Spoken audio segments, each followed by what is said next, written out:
Gate. अच्छा ये आसिफ दौला बनवाए थे आकार के टाइम पे। अच्छा। उनकी बेगम का नाम था रूमी, इसको रूमी गेट बोलते हैं। अच्छा। इसमें 2 चीज़ खाने का 2 चीज़ पहनने का डिजाइन है, बता सकती हैं आप? एक ही डिजाइन আছে 2 चीज खाने का और 2 चीज पहनने का ডিজাইনের মধ্যে কি আছে বল? বুঝতে পারছিস কিছু? 2 चीज खाने का समझ में आ रहा है आपको? हम बताएं। ये घूमना है तो मालूमात होना जरूरी है। नहीं क्या है? ये फूल दिख रहा है ऊपर लाइन से फूल लगे। हाँ इसको लौंग बोलते हैं मैडम। ও কই আমার লবঙ্গ মনে হয়েছিল একবার। ওই যে লবঙ্গের যে পেট্রোলস গুলো হয়। लौंग में मुड़ा पत्ता देख रही मैडम? हाँ। ये मैडम जी पान का पत्ता है। आसिफ दौला नवाब साहब पान के बहुत बड़े शौकीन थे। अच्छा। ये लौंग पान में खाते थे, लौंगदार सब्जी मसाले में पड़ती भैया। एक फोटो निकाले उस कोने से इस कोने तक, फोटो निकाल के उसको उल्टा करिए तो आपका 9 लाख का हार बन जाएगा, नेकलेस जो यहाँ की रानी पहनती थी। अच्छा। या खाली गेट का फोटो निकाल के आप उल्टा करिए तो आपके गले का डिजाइन बन जाएगा, कुर्ती कुर्ता सूट वगैरह। इसको चिकन कारीगरी बोलते हैं। चिकन यहाँ लखनऊ में मैडम जी चिकन खाया भी जाता है, पहना भी जाता है। लास्ट में वो भी दिखाएंगे आपको। अच्छा। यहाँ कैसे काम होता है, वहाँ अच्छा लगे ले सकता है, सस्ता रहता है, अच्छा रहता है। अच्छा।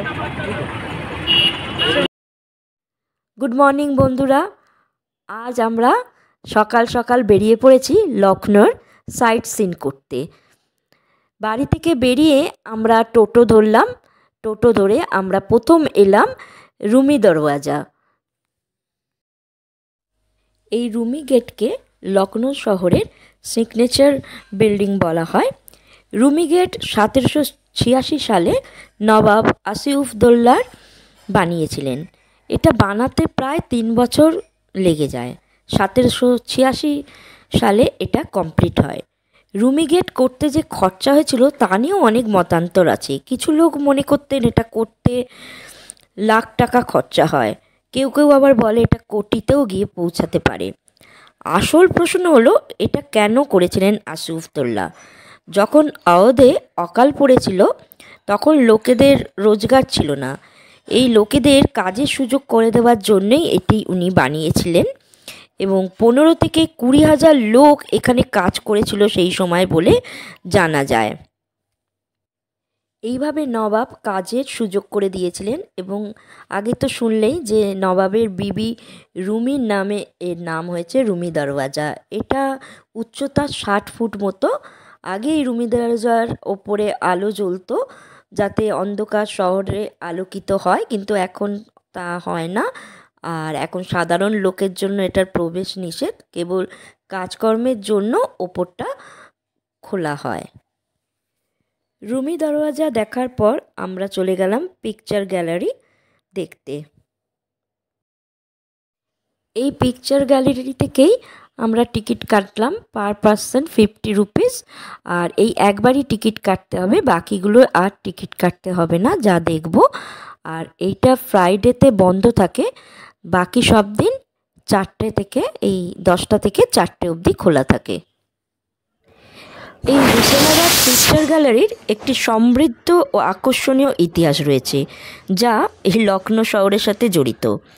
এই চমৎকার স্থাপত্যটি মূলত 1838 সালে আওধের 3য় নবাব মোহাম্মদ আলী শাহের শাসনকালে নির্মিত হয়েছিল। প্রাথমিকভাবে বারাদারি নামে পরিচিত, যার মানে 12টি দরজা, ভবনটি নবাবের গ্রীষ্মকালীন বাড়ি হিসেবে ব্যবহৃত হতো। এর স্থাপত্য বিস্ময়কর ও চমৎকার এর কারুকার্য। বারাদারিতে একটি বড় পুকুর রয়েছে আর প্রাঙ্গণে রয়েছে একটি মসজিদ ও রয়েছে ক্লক টাওয়ার, যেটা ঘণ্টাঘর নামে পরিচিত। নবাবী আমলে এই ভবনের সামনের অংশে মিনা বাজার নামে একটি বাজার ছিল, যেখানে বিভিন্ন পণ্যের ব্যবসা করা হতো। বারাদারিতে হাতি ঘোড়া রাখার জন্য একটি আস্তাবল ছিল এবং ছিল একটা সরাইখানা, যা নবাবদের ঐশ্বর্যময় জীবনধারাকে প্রতিফলিত করত। সময়ের সাথে সাথে এই বারাদারি হয়ে উঠেছে হুসেনাবাদ পিকচার গ্যালারি, যেটি লখনৌর একটি উল্লেখযোগ্য সাংস্কৃতিক প্রতিষ্ঠান। গ্যালারিতে আওধের নবাবদের সব ছবি রয়েছে। 1882 থেকে 1885 সালের মধ্যে ডাউলিং, গ্রেভেট এবং হ্যারিসনের মতো বিখ্যাত ইউরোপীয় শিল্পীরা এই সব ছবিগুলি এঁকেছিলেন। পিকচার গ্যালারির ওপর থেকে আমরা এতক্ষণ দেখছিলাম চারিদিকটা, এবার আমরা পিকচার গ্যালারির নিচে এলাম। इसको बोलते हैं घंटाघर लेक टावर। ये 1881 में बना था, 181 में। इसको ब्रिटिश गवर्नमेंट में अंग्रेज सरकारी अंग्रेजों को बनाया हुआ है। इसकी हाइट देखिए मैडम, इसकी हाइट 221 फुट है। एक यहाँ एक लंदन में। पूरे वर्ल्ड में 2 ही ऊंचे घंटाघर है। भारत में सबसे ऊंचा घंटाघर माना जाता है। सबसे बड़ी चिड़िया लगी है, ये हवा का रुख बता रही है आपको, हवा का डायरेक्शन दे रही है। ये यहाँ का शाही तालाब ऊपर देखा था आपने? हाँ, पहले इसका पानी ऊपर तक रहता था। इसका कनेक्शन गोमती नदी से, ये बिल्डिंग देख रहे व्हाइट वाली, इसके बगल में गोमती नदी अभी दिखाते हैं आपको। गोमती नदी में पानी कम होने की वजह से इसका पानी कम हो गया। हाँ, नीचे उतर गया, वाटर लेवल चला। अब यहाँ रात में फुहारे चलते हैं, देखा होगा बीच में लगे हैं। यहाँ लेजर शो चलता है रात में, लाइट शो होती है यहाँ पर। हाँ, रात में 9 बजे चालू होता है। Sound of music. म्यूजिक जी मैडम। एक लाल बिल्डिंग देखी थी आपने साइड में, उसको बोलते हैं सरगंडा। हाँ, गोल गोल बिल्डिंग बनी। सरगंडे का मतलब 7 खंड का बनना था, 7 माले का बनना था। वो बनना वो 4 माले का। 4 माले। हाँ, 4 माले बना। वो मोहम्मद अली बनवाए थे, राजा साहब, जिनका फोटो देखा आपने? वो बनवाए थे अपनी बेटी के लिए। ईद बकरीद का चांद देखने खातिर ऊपर से 7 माले का। जब वो 4 माले बन के तैयार हुआ तो उनकी बेटी की डेथ हो गया था, तो उसको 4 माले पर अधूरा छोड़ दिया, सगुन मान के। अब सगुन मतलब मनु को। हाँ, मनु। हाँ, जैसे बिल्डिंग वो अधूरी पड़ी। हाँ, हमारे हाँ बिल्डिंग लाला जी, मनूस बिल्डिंग बोल जाते हैं। मनूस बिल्डिंग। वो लाला और देख के पता चला क्यों मनूस है? वो अपनी बेटी के लिए बनवाए थे, चांद देखने खातिर 7 माले। মেয়ের জন্য বানাচ্ছিল 7 তলা বানাবে, ওখান থেকে চাঁদ দেখবে। আচ্ছা, 4 তলা বানাতেই মেয়ে মারা গেছে। এ বাবা, এটা মেয়ের জন্য বানানো হচ্ছিল যে চাঁদ দেখবে বলে 7 তলা থেকে, কিন্তু মেয়ে হঠাৎ মারা যেতে এটা ওরা মানুষ। এখানে রাতে সাউন্ড অ্যান্ড মিউজিক হয়, লাইট অ্যান্ড মিউজিক। এখানে রাতে এলে লাইট অ্যান্ড মিউজিক হয়, খুবই ভালো লাগে আশা করি দেখতে। যাই হোক, পিকচার গ্যালারিতে আমরা যেটা দেখলাম সেটা ছবি তোলা হয়নি, কারণ ওটা টিকিট কাটতে হবে। আমরা টিকিট কাটেনি, ক্যামেরা ভিডিওগ্রাফির জন্য টিকিট কাটতে হয়, তাই অ্যালাউ করেনি ছবি তুলতে। ওখানে ছবিগুলো সবচেয়ে বেশি যেটা সুন্দর লাগলো, বৈশিষ্ট্য যেটা, এখন আমরা যেটা 3D পিকচার দেখে থাকি না, পেন্টিং, ঠিক ওরকমই ভাবা যায় না তখনকার দিনে, যখন এত সুযোগ সুবিধা ছিল না। আর এই পেন্টিংগুলো আবার মানুষের চলাচলের মতো সাথে সাথে পিকচারগুলোর অদ্ভুত একটা মুভমেন্টও হয়।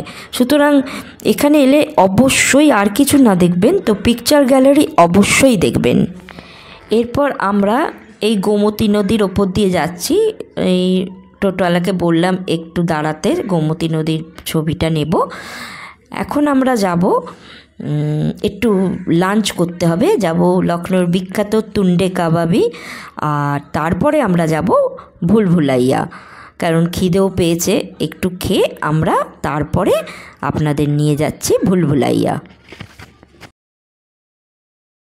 এবার আমি বলি, এই পিকচার গ্যালারি বা এই সাইট সিন করতে আসতে হলে যারা ট্রেনে আসবেন তারা চারবাগ রেলওয়ে স্টেশনে নামবেন, এবং ওখান থেকেই আপনারা গাড়ি, টোটো রিক্সা সবই পেয়ে যাবেন।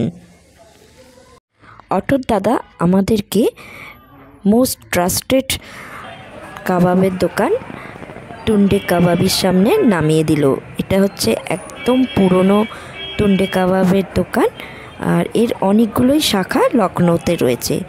ঢুকেই চোখ গেল, বড় বড় হস্তির সব ছবি দেওয়া আছে। কে না এসেছে এই টুন্ডে কাবাবে এই কাবাব টেস্ট করতে। ঢুকে দেখলাম বিশাল লাইন পড়েছে আর খুবই ভিড়, একটু অপেক্ষা করতে হবে। তাহলে আমি কিছু কথা আপনাদের বলি। নবাব আসফদৌল্লা ছিলেন খাদ্যরসিক, কিন্তু বৃদ্ধ বয়সে তার দাঁত ছিল না, ওই জন্য তিনি মাংস খেতে পারতেন না। তাই তার ইচ্ছে হলো এমন কোনো ডিশ তার শেফরা বানাক যাতে মাংসও থাকে অথচ চেবাতে না হয়। ব্যাস, তারা তৈরি করে ফেললেন গিলোটি কাবাব। লখনৌ এসে গিলোটি কাবাব টেস্ট করব না তা তো হয় না, তাই আমরা অর্ডার দিলাম গিলোটি কাবাব, পরোটা আর বিরিয়ানি তো টেস্ট করতেই হবে, আর তার সাথে Shrikhand. Lucknow is not only the city of Nawab but also land of কাবাব। এবার আমি এখানে বুঝতে পারছি, দেখুন মুখে হাসিগুলো সব। এই সেই গিলৌটি কাবাব সাথে পরোটা। আর দেরি কেন তবে, টুট পারো। সবাই একদম খাওয়া শুরু করে দিয়েছে। এসে গেছে বিরিয়ানি।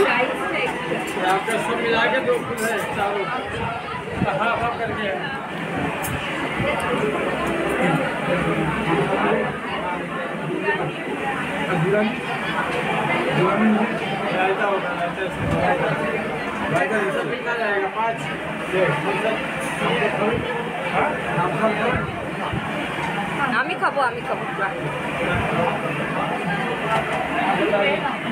কেমন লাগছে সব? ভালো।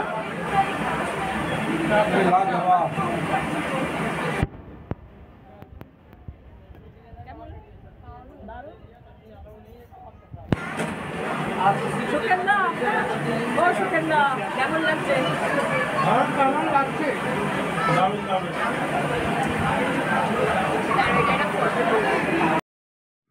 অসাধারণ খাবারের স্বাদ। যা বলছিলাম, কাবাব তো একদম বোঝাই গেল না যে মাটন একদম মুখে গলে গেল। আর পরোটাগুলো অত্যন্ত নরম, তার সাথে ওরা স্পেশাল রায়তা দিয়েছিল। আর এই হচ্ছে শ্রীখণ্ড।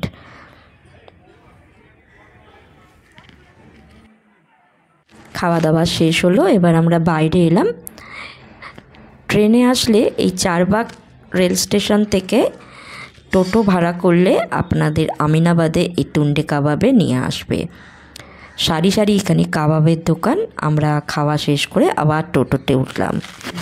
এবার আমরা যাব বড়া ইমামবাড়া অর্থাৎ ভুলভুলাইয়া। এটাই আজকের আমাদের শেষ সাইট সিন। এরপর আমরা আবার ফিরে যাব বাড়িতে। 1773 সাল আওধের সিংহাসনে তখন চতুর্থ নবাব আসফউদ্দৌলা। ভালো নবাব হিসাবে খুবই সুখ্যাতি তার। সেই বছরই নেমে এলো এক ভয়ানক দুর্ভিক্ষ। হাজার হাজার মানুষ পেটের জ্বালায় নবাবের কাছে হাহাকার করছে। এই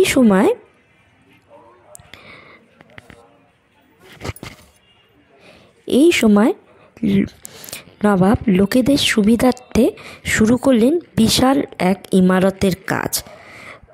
প্রায় 22,000 শ্রমিক 11 বছরের প্রচেষ্টায় এই তৈরি হয়েছিল বড়া ইমামবাড়া।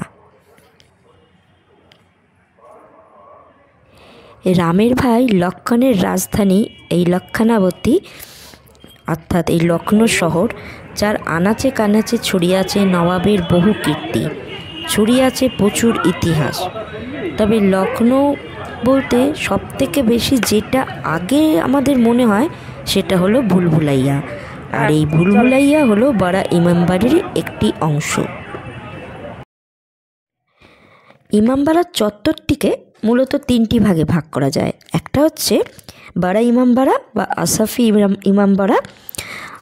আর এখানে আসাফি মসজিদও আছে, যেখানে সুফি মুসলিমরা এখানে প্রার্থনা করে থাকে। আর আছে ভুলভুলাইয়া, আর আছে শাহী বাউলি।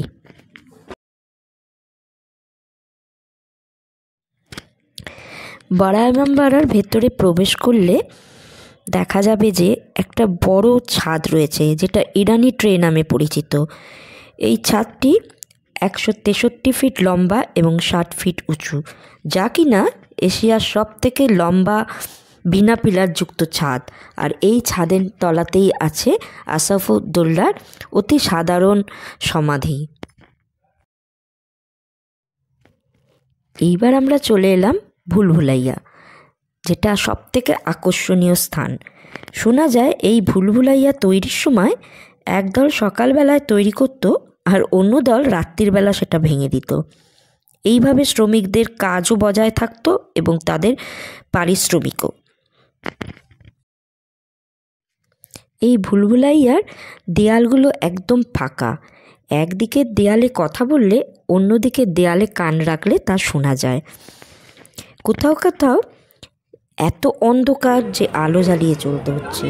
আর সিঁড়িগুলো বেশ খারাপ। মাঝে মাঝে একটু ভাঙাচোরাও আছে, খুব সাবধানে যেতে হবে। কোনো কোনো জায়গায় মোবাইলের আলো জ্বেলে আমরা উঠছিলাম। যতই নিচে নামছি ততই মনে হচ্ছে হারিয়ে যাব, আর যত ওপরে উঠবো তখন বেরোবার রাস্তা পাওয়া যাবে।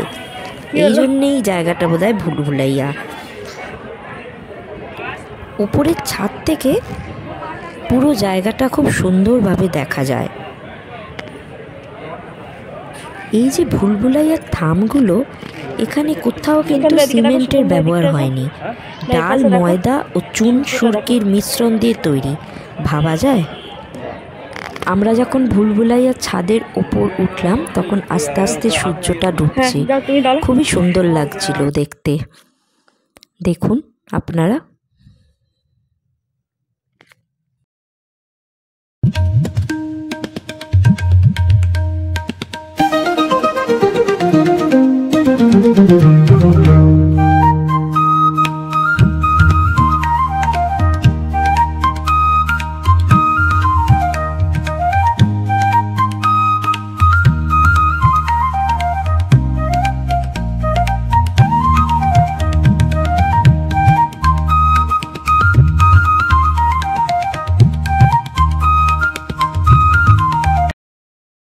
এবার এলাম আমরা ইমামবাড়া শাহী বাউলিতে।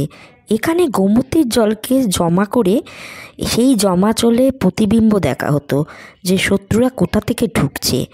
এখান থেকে কোনো বহিরাগত শত্রু প্রবেশ করছে কি না সেটাও দেখা হতো। শোনা যায় ইংরেজ আক্রমণ করলে তখন নবাবের মুন্সি রাস্তগীর লাল সমস্ত বাউলিতে খাজানা লুকিয়ে রেখে বাউলির জলে ঝাঁপ দিয়েছিলেন। বড়া ইমামবাড়া উল্টো দিকেই রয়েছে নহবতখানা। ভুলভুলাইয়া অত ঘোরাঘুরি করে জল তেষ্টা পেয়ে গেছে, তাই এখানে দেখলাম সামনেই বিক্রি হচ্ছিল নানা রকম পানীয় জল, খেলাম। এবার লখনৌ এসছি, টাঙা চড়বে না তা তো হয় না। মেয়ে আর বাবা মিলে উঠে বসলো টাঙাতে। আমরা পেছন পেছন টোটো করে যাচ্ছি। খুব ভাল লেগেছে, মজা লাগছে টাঙা চড়তে।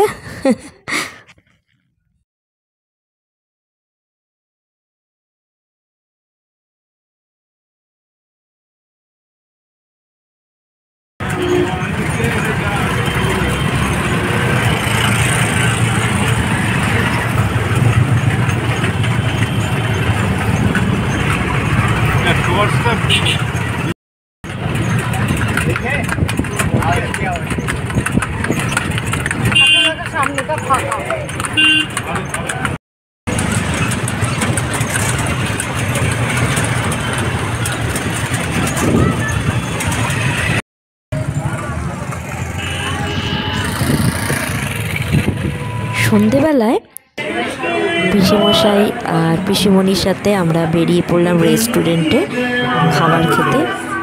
খুবই সুন্দর রেস্টুরেন্ট, সাথে পাওনা হলো গান। অর্ডার দেওয়া হচ্ছে। এই হচ্ছে আমাদের পিসিমণি আর এই আমাদের পিসেমশাই। ভিডিও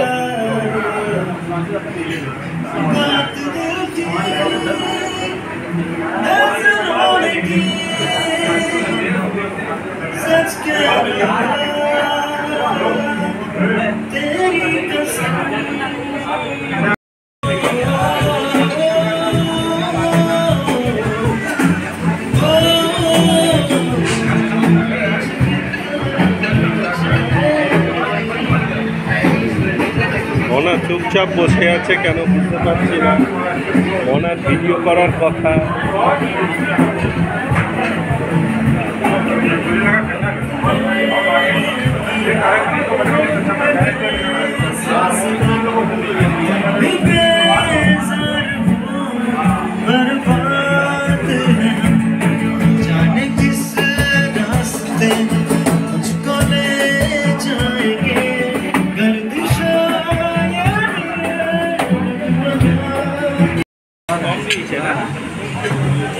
আচ্ছা বলে তো সবাই খাবেই আছে।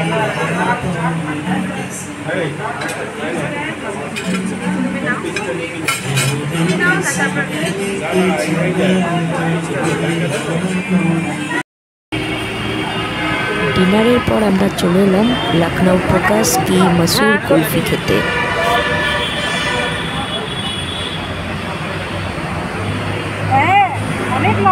ঠিক।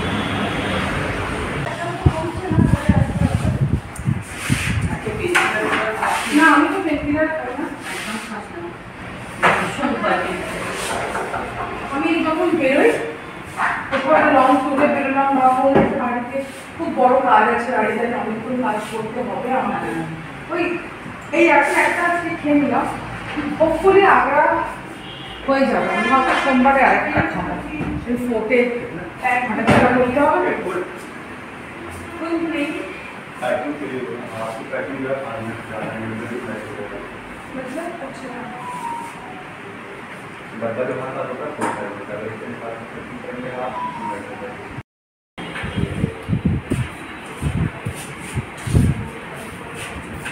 हाँ पैक कर देंगे पर ये कह रहे हैं पिघल जाएगा।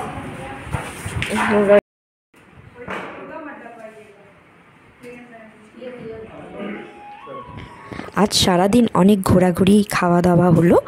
কাল আবার আমরা বেরিয়ে পড়ব লখনৌর বাকি সাইট সিন করতে এবং যাব যেখানে লখনৌ চুড়িদার পাওয়া যায়, আপনারাও সাথে যাবেন।